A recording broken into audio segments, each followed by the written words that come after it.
இந்தியாவோட மக்கள் தொகை ஒரு 100 கோடிக்கு மேல இருக்கும். இல்ல சார், 110 கோடி. சரி, சபாஷ். 110 கோடி மக்கள்ல இருந்து 15 பேரை இளைஞர்களை தேர்ந்தெடுத்து வெஸ்ட் இண்டீஸ் மேட்சுக்கு அனுப்புனா முதல் சுற்றுலயே தோத்து போய் வெளியே வந்துட்டாங்க. அங்க ஏன் தோத்தாங்கன்னு தெரியுமா? நம்ம செலவு பண்ணி அனுப்பிச்ச பணம் எல்லாம் அவங்களுக்கு டூர் போயிட்டு வர மாதிரியும் பொபீனா பொழுது போயிட்டு வந்துட்டாங்க சார். டூர் போயிட்டு வந்துட்ட மாதிரி வந்துட்டாங்கன்ற. Yes sir. அதனால நாட்டுக்கு நஷ்டத்தை ஏற்படுத்துற இளைஞர்கள்லாம் நாடு கடத்தணும் சார். கிரிக்கெட்ல தோத்தது அவங்கள நாடு கடத்தணும்ன்றியா? சார், என்னிடம் 100 நல்ல இளைஞர்களை தாங்க, நான் இந்தியாவை முன்னேற்றி காமிக்கன்னு சொன்ன சுவாமி விவேகானந்தர் வாழ்ந்த நாடு சார் இந்தியா. அப்போ சோம்பேறியா இருக்கிற இளைஞர்களை பார்க்கறப்ப மனசு கஷ்டப்படுது சார், நோவுது சார். அதனால சோம்பேறியா இருக்கிற இளைஞர்களை தான் சார் முதல்ல நாடு கடத்தணும். சபாஷ். தாயே உன் பெயர் சொல்லும் போது இதயத்தில் மின்னலை பாயுதே, இனி வரும் காலம் இளைஞர்களின் காலம், உன் கடல் மெல்லிசை பாயுதே. சார், இது எங்க சார் கேள்விப்பட்டிருக்கீங்க? இது எங்க சார் பார்த்திருக்கீங்க? சொல்லு, நீ தானே சொல்லணும். இது நம்ம அரட்டரங்கத்தோட தாரக மந்திரம் சார். ஒரு கட்டடம் கட்டணும், அதுக்கு தேவை அஸ்திவாரம். சரி. அந்த அஸ்திவாரம் ஸ்ட்ராங்கா இல்லனா கட்டடம் ஸ்ட்ராங்கா நிக்காது, கலகலத்து போயிடும்.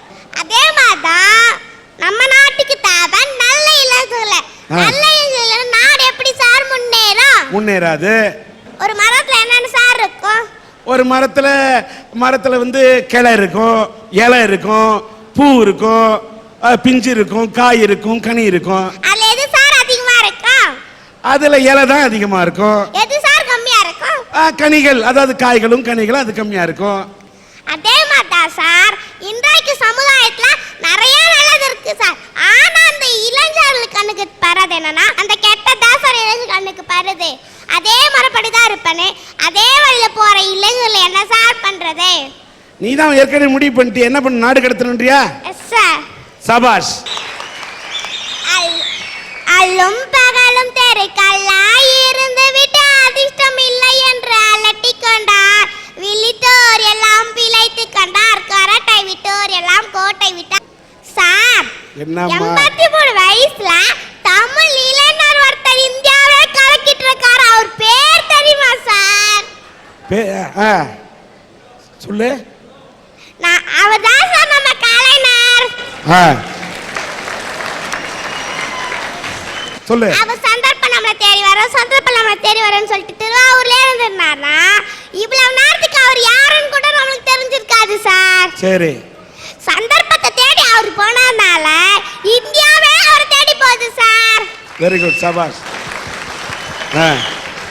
ஆளும் வளரணும், அறிவும் வளரணும், அதுதான்டா வளர்ச்சி சார். இந்த காலத்தில் ஆள் மட்டும் வந்துட்டாங்க சார், அறிவு வளரலையே சார். இன்னைக்கு வரைக்கும் முட்டாளா தானே சார் இருக்கிறாங்க. சரி. மூச்சு பண்ணலாம் மனிதன் அல்ல, முயற்சி செய்பவனே மனிதன். மூச்சு விடு இளைஞனே, முயற்சியை விடாதே சார். இந்த காலத்து இளைஞர்கள் தன்னோட தாய்க்கும் தாய் நாட்டுக்கும் சந்தோஷத்தை தராத இளைஞர்கள் நம்ம நாட்டுக்கு தேவையே இல்லை சார். அவங்க தான் சார் முதல்ல நாடு கட்டணும். சபாஷ். ஒரு சின்ன பிஞ்சு, இந்த பிஞ்சு குழந்தை என்னிடத்தில் கேள்வி கேட்கிறது. இந்தியாவின் ஜனத்தொகை எத்தனை என்று கேட்டவுடன் 100 கோடி என்கிறேன். புள்ளி விவரத்தோடு 10 கோடி 110 கோடி என்று புள்ளி விவரத்தோடு துள்ளி திரியும் இந்த பருவத்திலே இந்த பிஞ்சு குழந்தை பேசுவதை பார்க்கும்போது நான் ரொம்ப பெருமைப்படுறேன். அது மட்டும் இல்ல, ஒரு கட்டடம் கட்டுறதுக்கு அஸ்திவாரம் நல்லா இருந்தாதான் அந்த கட்டடம் உயர்ந்து நிற்கும் என்று சொன்னதை போல இதை போன்ற அஸ்திவாரம் இந்தியாவுக்கு இருக்கின்ற வரை, தமிழகத்துக்கு இருக்கும் வரை இந்த நாடு தலை நிமிர்ந்து நிற்கும் என்று தான் எனக்கு தோன்றுகிறது. வேறு நாட்டு பறவை கூட நம்முடைய வேடந்தாங்களுக்கு வருது. அதனுடைய சின்ன சிறு சிறகுகள் வலிச்சா கூட தன்னம்பிக்கையோட தான் கொண்ட இலக்கம் அடையுதுங்களா? அந்த 5 அறிவு படைச்ச பறவைக்கு இருக்கிற தன்னம்பிக்கை கூட 6 அறிவு படைச்ச இளைஞர்களிடம் ஏன் இல்ல? ஒரு இளைஞர் சொல்றான் சார், மார்ச்ல விட்டுட்டு நான் அக்டோபர்ல எழுதிக்குவேன், இளைஞர்களிடம் ஏன் இல்ல? ஒரு இளைஞர் சொல்றான் சார், மார்ச்ல விட்டுட்டு நான் அக்டோபர்ல எழுதிக்குவேன், மேத்ஸ் குரூப் எடுத்து என்னால மார்க் ஸ்கோர் பண்ண முடியும்னா அக்ரி குரூப் எடுத்துக்குவேன், மருத்துவ படிப்புக்கு சீட்டு கிடைக்கலனா நான் மருந்து குடிச்சிட்டு செத்து போயிடுவேன். எதிர் வீட்டு மாலா கிடைக்கலனா பக்கத்து வீட்டு ஷீலாவையாவது நான் தள்ளிக்கிட்டு போவேங்கிற பாருங்க. தாமேலே இவனுக்கு தனக்கே நம்பிக்கை இல்ல. எதிர் வீட்டு மாலா கிடைப்பாளான்றதே அவனுக்கு டவுட். இல்ல பக்கத்துல இருக்கல தள்ளிட்டு போலான்னு சொல்றான் பாருங்க. இந்த மாதிரி தன்னம்பிக்கையே இல்லாம இருக்காம பாருங்க தர்தலைங்க. அவங்கள தான் சார் நாடு கடத்தணுங்கிறேன். ஒரு நிமிஷம் சார். என்ன கண்ணு? நாடு கடத்துனா என்ன சார்? மன்னர்கள் காலத்துல ஒரு நாட்டுக்குள்ள மக்கள் வசிப்பாங்க. இங்க யாராவது தப்பு பண்ணிட்டானா அவன் இந்த நாட்டை கொண்டு ஒரு கொஞ்சம் தூரத்துக்கு ஒரு அப்படியே விட்டா வனாந்தரமா இருக்கும். வெறும் காடா இருக்கும், ஒரே பாலைவனமா இருக்கும்.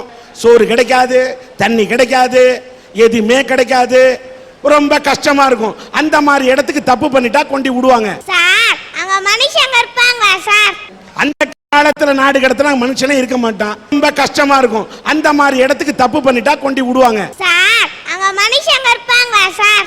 அந்த காலத்துல நாடு கடத்தினா மனுஷனே இருக்க மாட்டான், இப்ப இருப்பாங்க. என்ன பண்ணலாம்? இப்ப நாடு கடத்தினா அங்கேயும் போய் அதே தப்பு தானே சார் செய்வாங்க. நியாயம் உனக்கு நல்லா தெரியுது. அதனால என்ன பண்ணலாம்? நிலால போட்டுடலாமா? நிலால போட்டு அங்க போய் அந்த நிலாவத்தான் நான் கையில பிடிச்சேன்னு பாட ஆரம்பிச்சிருவான். அது உண்மைதான் சார். சரி. இளைஞனிடம் நாட்டை கொடுத்து பாருங்கள், நான் வல்லரசாக்குகிறேன்றான். இந்த இளைஞனா சார் வல்லரசாக்க போறான்? இளைஞர்களே, சில சமயங்களில் முயற்சிகள் தவறலாம், ஆனால் நீ முயற்சி செய்ய தவறாதேன்னு தான் சார் நான் சொல்றேன். சபாஷ்.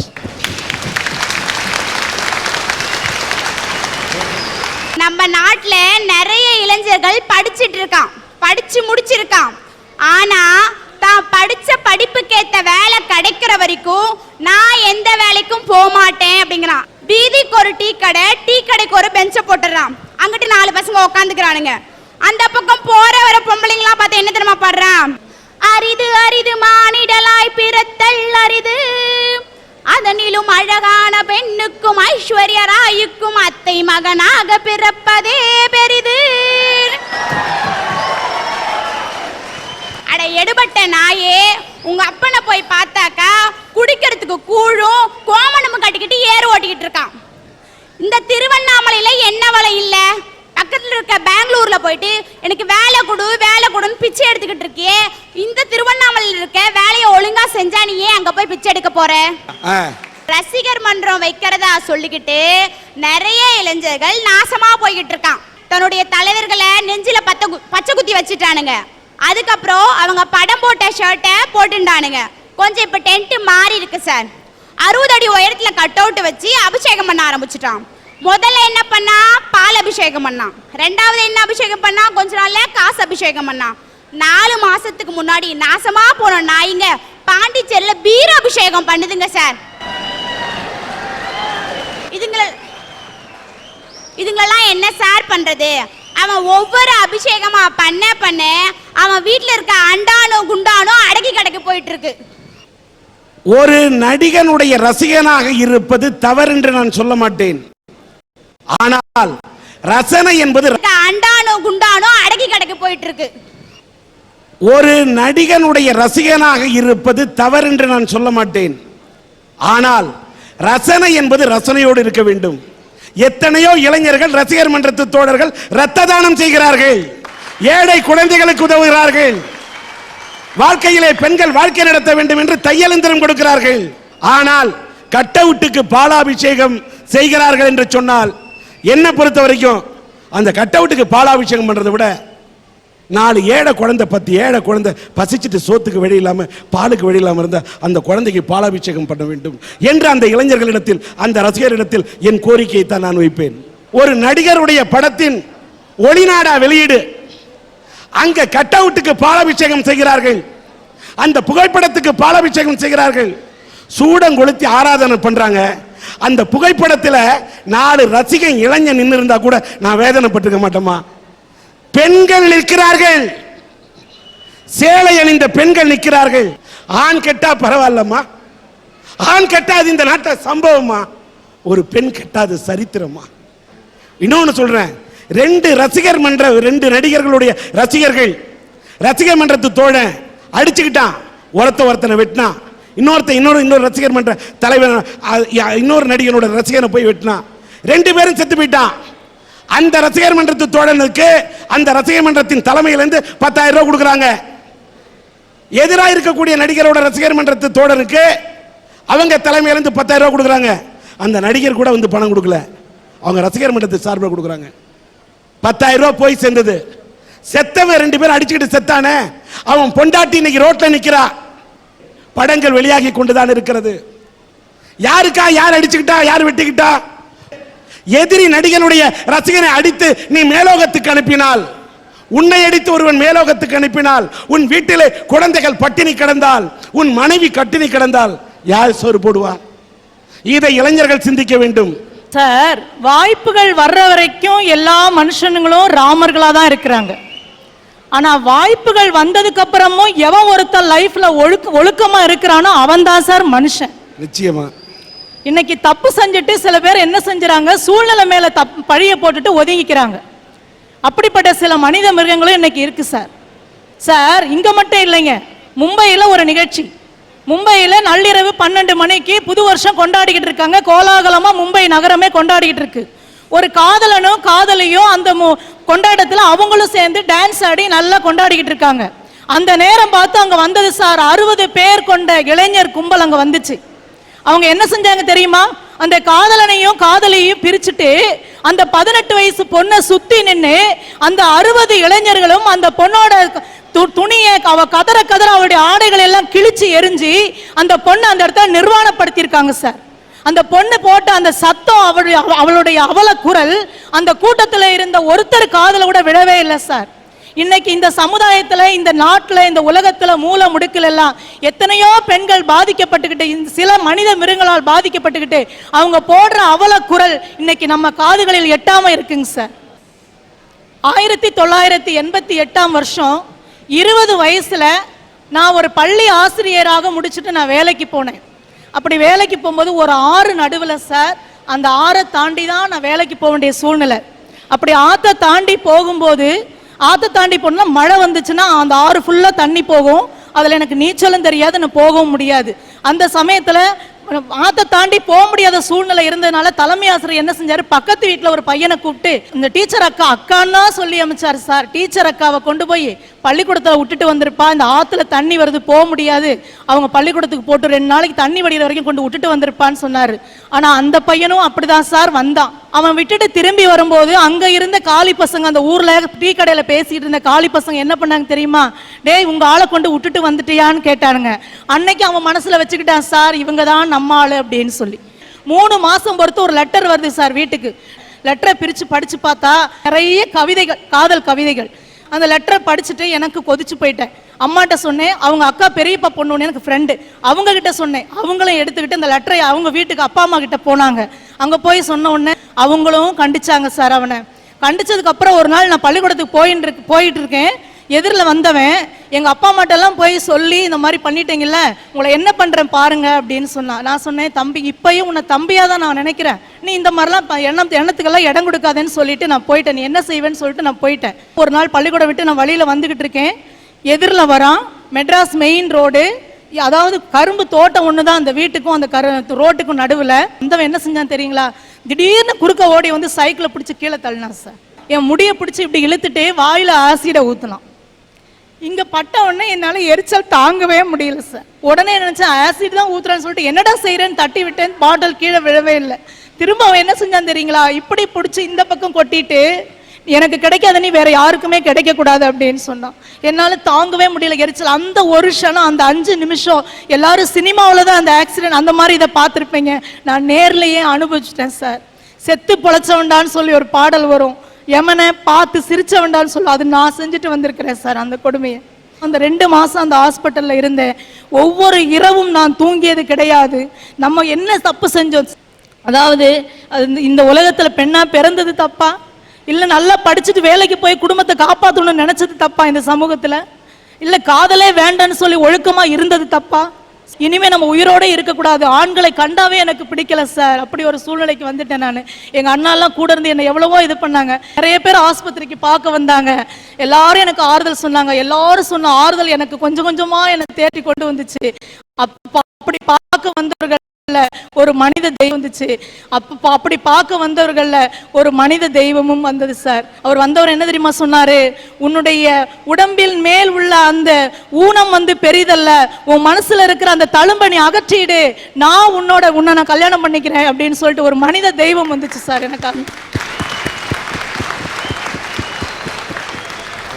எந்த ஒரு ஆணும் அவன் நல்லா இருந்தாலும் சரி, அவன் நல்லா இல்லாட்டிலும் சரி, தனக்கு வர்ற மனைவி அழகாக இருக்கணும் தான் எந்த ஒரு ஆணும் தூய்மையை மட்டும்தான் அவர் பார்த்தாரு.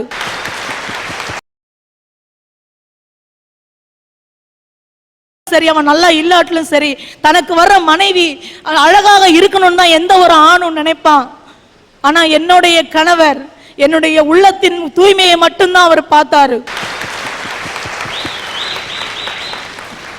நான் சில நேரத்தில் வேகமாக பேசுவேன், சில நேரத்தில் மனசு தாங்க முடியாமல் பேசுவேன். நீங்கள் இந்த சமுதாயத்தில் மனித மிருகம் இருக்கிறது என்று சொல்லிக் கொண்டிருந்த இதே அம்மா ஒரு மனித தெய்வம் இருக்கிறது என்று இந்த பெண்ணுக்கு வாழ்க்கை கொடுத்த ஒரு கணவரை பற்றி சொன்னார். அவனும் இந்த சமுதாயத்தில் தான் சார் இருக்கான். அந்த மனித தெய்வத்தை நான் மேடைக்கு அழைக்கின்றேன்.